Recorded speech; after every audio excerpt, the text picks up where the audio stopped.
tumishi moja Mbeya, baada ya kupata ajali ile pale Tokela tulipotoka kwenye mkutano Mbeya.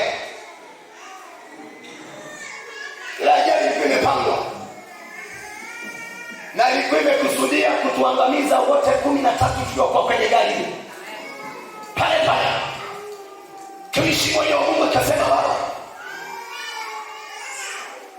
kabla ya safari kuna vitu Mungu alinionyesha kwamba hali sio nzuri, kuna ajali inakwenda kutokea, na ilikuwa ni ajali mbaya sana. Ikaninyima hata usingizi, nikaamka nikaomba na kulia sana usiku kucha kwamba Mungu, kwa nini uruhusu hayo? Bwana, kwa nini uruhusu hayo? Anasema niliomba. Jamani, Bwana Yesu asifiwe. Jamani, amina. Najua na mimi hapa asubuhi mlikuwa na ibada. Je, aliposimama hapa Roho Mtakatifu akampiga akasema tuiombe. Tuombe safari ya watumishi wa Bwana. Tuombe safari ya watumishi wa Bwana. Jamani, Bwana Yesu asifiwe.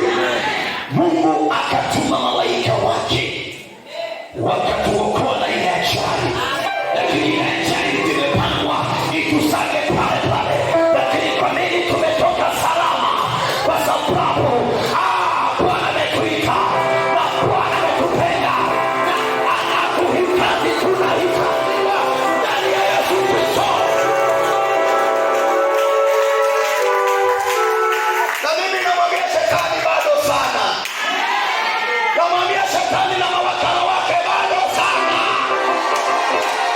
Namwambia tena shetani na mawakala wake wawe ndani wawe nje bado sana. Bado sana. Bado sana.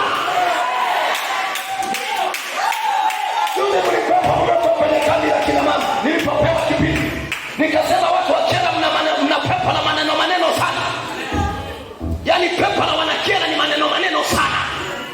Wawe watu wa nje maneno, wawe watu wa ndani maneno.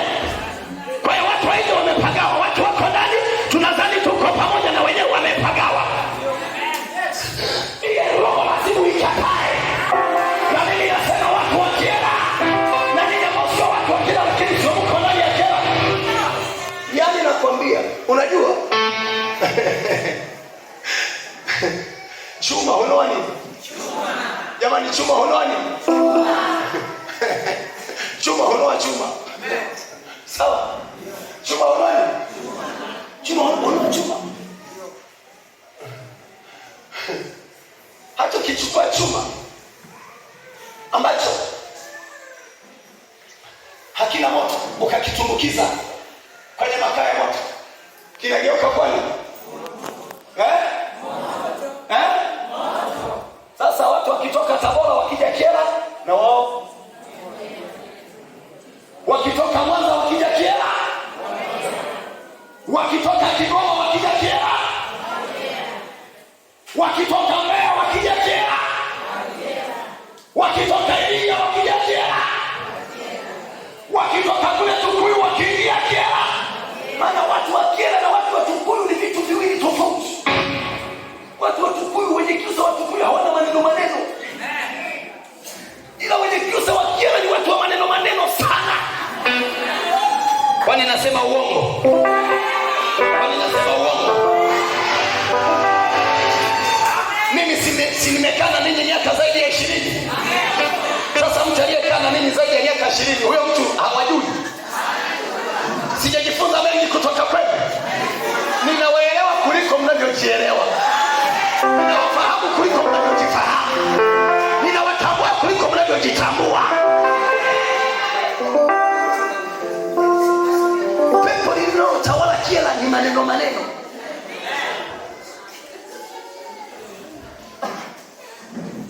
Ndio pepo linalotawala Kyela. Sasa maneno hayo yanafanya pia na maroho ya uzinzi yatawale Kyela. Sio ni watu wa maneno.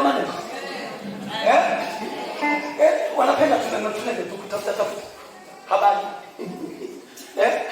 Patia hapa na pale. Dada nakupenda. Sio maneno hayo.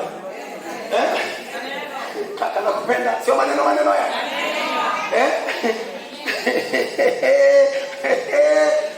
na kiela. Wanaume hawatafuti wanawake, ila wanawake wanatafuta wanaume. Watu tofauti sana na tukoyo. Hata ukinichukia sio nakufahamu.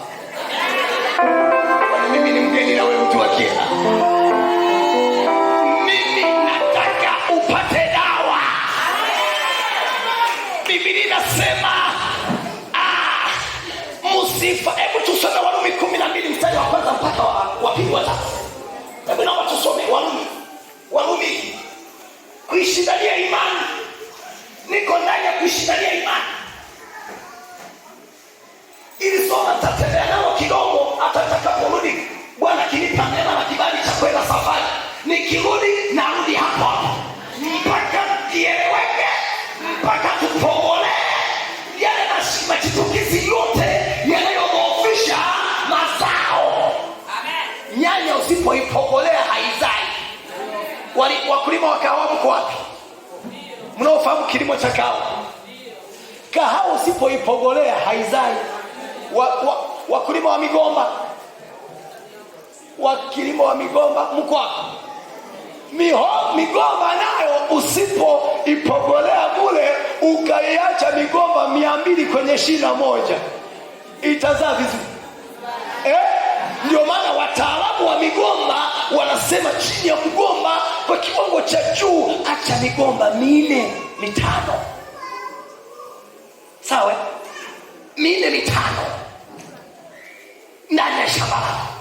Sasa wewe shina moja lina migomba 255 na nusu. Alafu shina lingine nalo hivyo. Ukija kupiga hesabu ya migomba ile unayo migomba 28 na nusu ambayo hata namna ya kupata mazao yake hamna kitu. Hata mihogo nayo usipoipogolea haifanyaje? Inazaa. Sasa katika somo la kuishi ndani ya imani tutatembea katika kupogolea. Tutapogolea. Sema kuna kazi ya kupogolea. Sema kuna kazi ya kupogolea mimea. Jamani, Bwana Yesu asifiwe. Hebu turudi tusome hiyo mstari. Inasemaje? Warumi 12 mstari wa kwanza na wa pili.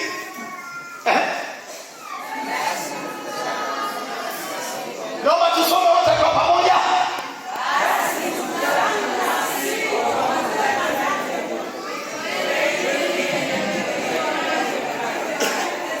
Nataka tumpendeze. Jamani, Bwana Yesu asifiwe. Kuna Mungu anataka ushirika wetu mzuri ni ule wa kumpendeza, ni ule ambao utamfurahisha yeye. Na Mungu anataka ibada halisia kutoka kwangu na kutoka kwako. Jamani, amina. Sasa ule mstari wa pili anasemaje? Wala msifuatishe namna ya nini? Ya kiela. Ya nini? Ya kiela. Msifuatishe nini? Ya dunia hii. Na ndio maana anasema yani bonde la kiela ni watu wa maneno. Kusikati. Mmemtoa mbunge wenu amekaa tu miaka 5 mkasema alirepo ifuene. Sio? Sio? Mkashangilia mmempata huyu Mwamengo na yeye imeanza sasa hivi. Mbona sasa hivi hatumwelewi?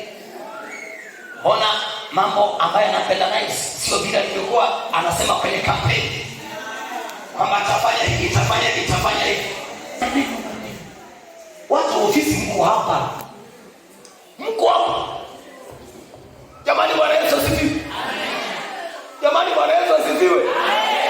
Wakanyamale, nenda pale hospitali pale na maneno wanatengenezeana tu mabomu. Leo limlipukie nani, kesho limlipukie nani.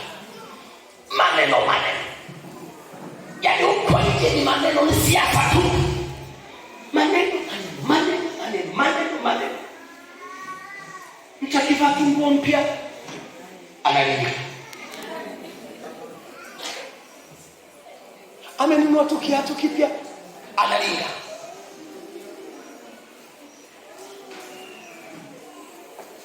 Katengeneza tunywele twake, tungine tumepanda namna hii, tungine tumeshuka hivi. Maneno. Akila vizuri, maneno. Akilala njaa, maneno. Akijenga, maneno. Asipokuwa na nyumba, maneno. Akisomesha mtoto, maneno. Asiposomesha, maneno. Sasa nini ni lipi linalowapendeza?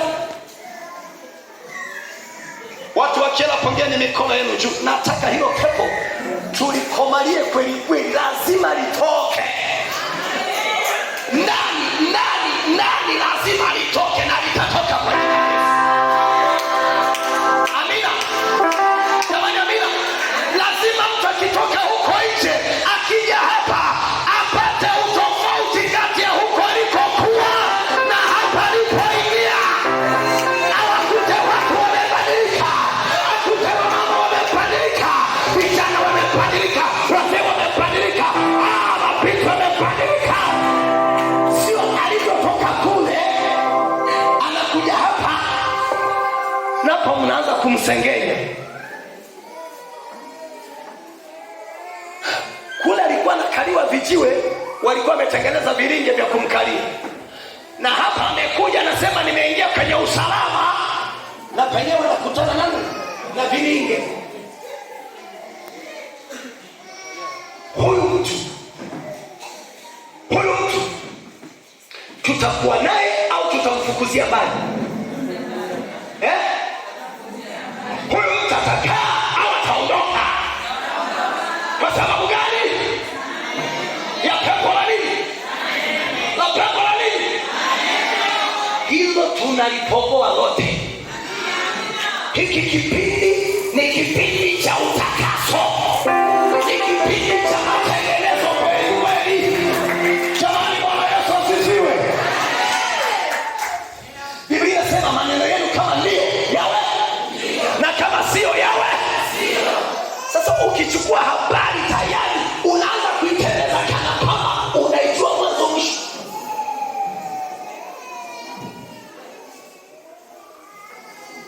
Na asilimia kubwa ya Wanakyela wote ni wanahabari, wote ni waandishi wa habari. Sijui mnafanyia magazeti gani? Sijui mko na Nipashe au mko na Ijumaa au na Kiu. Habari Leo. Kama ni Habari Leo, ziwe za injili ya Yesu Kristo ndani yetu. Kama ni Nipashe, ziwe ni za Yesu Kristo ndani yetu. Jamani, amina. Kama ni za Mzalendo, ziwe ni za Yesu Kristo ndani yetu. Jamani, Bwana Yesu asifiwe. Lazima tufike mahali tuwe tofauti na dunia, tuwe tofauti. Biblia inasema tugeuzwe nia zetu, tufanywe upya, tusifuatishe namna ya dunia. Dunia namna yake ni ya umbea, sio? Inaishi kwa umbea, inaishi kwa majungu, inaishi kwa fitina, inaishi kwa maneno. Sasa kama tumeshaiondoka dunia, tumekuja ndani ya Yesu Kristo, sio Biblia imesema tugeuzwe nia zetu? Tugeuzwe nini? Maana yake tusienende na yapi? Tusienende na yale mambo, tusienende na yale matendo, na yale maisha tuliyokuwa tunaishi kule duniani. Hata imekuwa mtu akiwa ndani ya Yesu Kristo amekuwa kiumbe kipya. Ya kale lazima yaondoke, ya kale lazima yakataliwe, ya kale lazima yapogolewe, ya kale lazima yakataliwe, yakemewe. Kwa kivyangu na Mungu wa mbinguni. Jamani, amina. Kwenye lula tutasema hapa ni lula pamenyoka. Penye mlima nyoka tutasema hapa ni mlima nyoka. Hapa ni maisha ya mlima nyoka. Hizi ni kona za Kitonga hizi, tutasema hizi kona hizi ni za Nyang'oro hizi, tutazisema. Amina. Hatuwezi tukasema kona za Nyang'oro tukasema hii ni tambalale. Hii ni nani? Ni wapi? Ni Kenya Junction. Tutasema ni cheupe, cheusi nitasema ni cheusi. Amen. Sendo nitasema hii ni sendo, buti nitasema hili ni buti. Kanga tutasema hii ni kanga, kitenge tutasema hiki ni kitenge.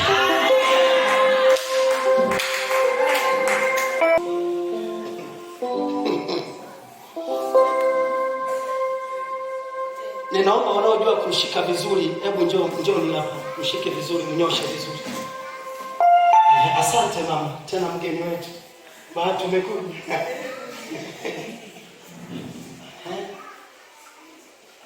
Haya, na wengine wawili waje hapa. Wanyoshe.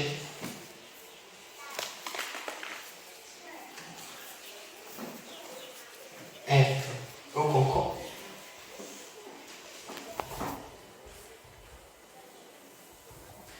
Jamani, niwaulize swali. Hii hapa ni nini? Kitenge. Kitenge. Jamani, hii hapa ni nini? Kitenge.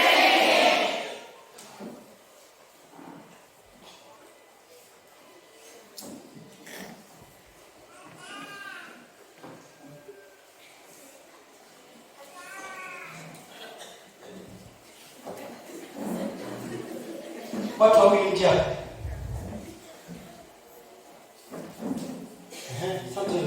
Chora wewe. Chora. Sogea hivi kidogo kaka. Huko. Hiyo sogea hapo kidogo. Jamani, hii ni nini? Unasemaje huko? Sasa nakusamehe. Jamani, hii ni nini? Hii ni nini?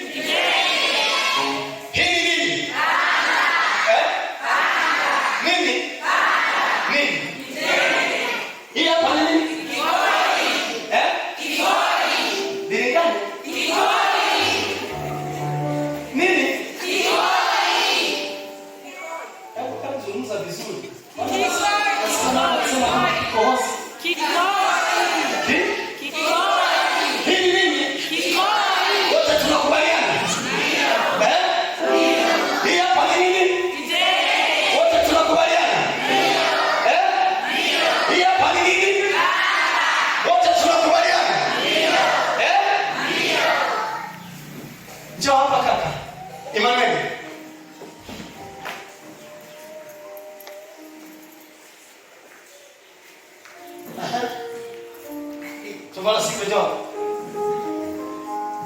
Neti mama. My God. Simama hapa. Usiogope nao tumala siku. Jamani, Bwana Yesu asifiwe. Amen. Huyu bwana kaka ni wa jinsia gani? Wa kiume. Wa kiume. Na huyu mama wa jinsia gani? Wa kike.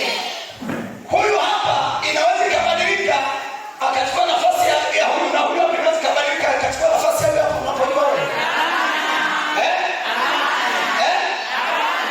huyu anabaki kuitwa mwanamke, huyu anabaki kuitwa mwanaume. Sasa injili za leo ziko namna hii, zinasema hivi, zinakwambia hivi, huyu ni mwanamke.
Asante.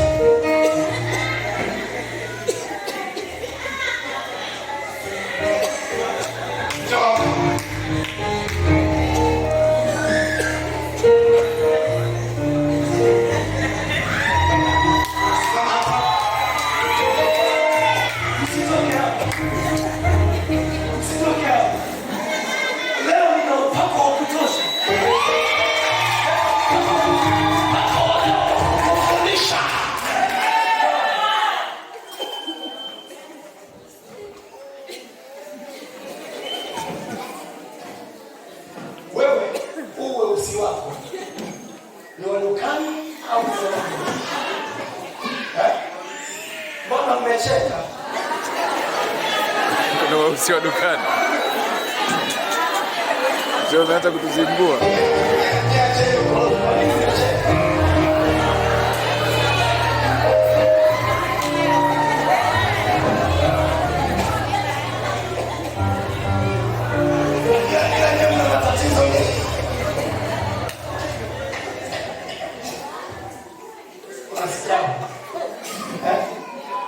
Naona kubaliana nao. Hamna weusi wa dukani?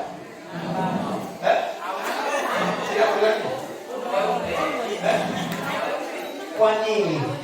Kwa nini weupe wa dukani upo na weusi wa dukani hawa? Kuna nini hapo katikati?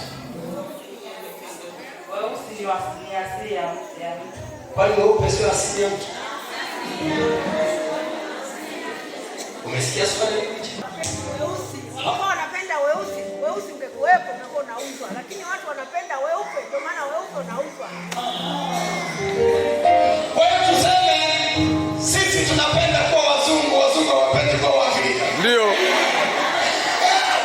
Kwa sisi tunapenda sura za wazungu, lakini wazungu hawapendi sura. Hawapendi rangi zetu, sio?